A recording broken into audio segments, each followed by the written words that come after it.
Memperingati Hari Jadi Kabupaten Musi Banyuasin, pemerintah Kabupaten Musi Banyuasin menggelar Musi Banyuasin Expo. Dalam pembukaan yang digelar Jumat malam, ribuan masyarakat Musi Banyuasin tumpah ruah menghadiri opening seremoni acara tersebut.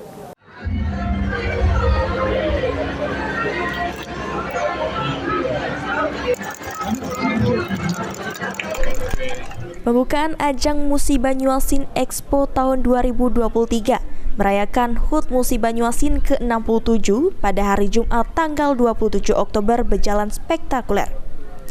Ribuan warga Kabupaten Musi Banyuasin tumpah ruah memadati lapangan parkir stable berkuda di Kota Sekayu. Ada ratusan stand dari OPD dan instansi lain serta UMKM hadir di MUBA Expo kali ini. PJ Bupati Musi Banyuasin Apriyadi hadir langsung dalam pembukaan MUBA Expo ini dengan diawali pengguntingan pita oleh Ketua TP PKK Musi Banyuasin Asna Aini Apriyadi. Iya, tentunya pada malam hari ini MUBA Expo 2023 sudah resmi dibuka dan tentunya seluruh masyarakat bisa nantinya menikmati semua rangkaian. MUBA Expo tahun ini agak berbeda penampilannya.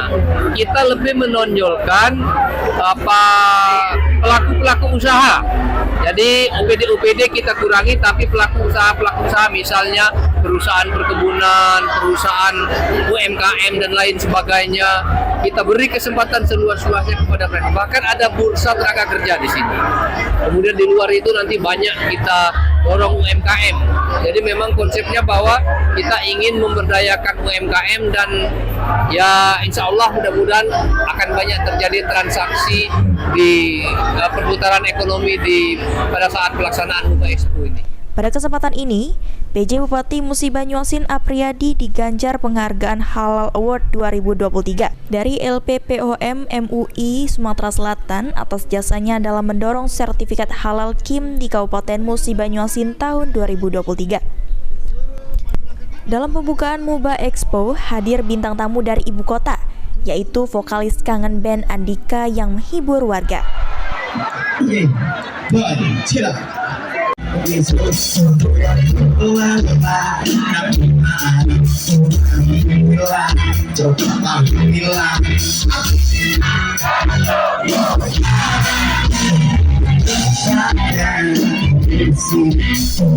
Ruzi Iskandar, PAL TV.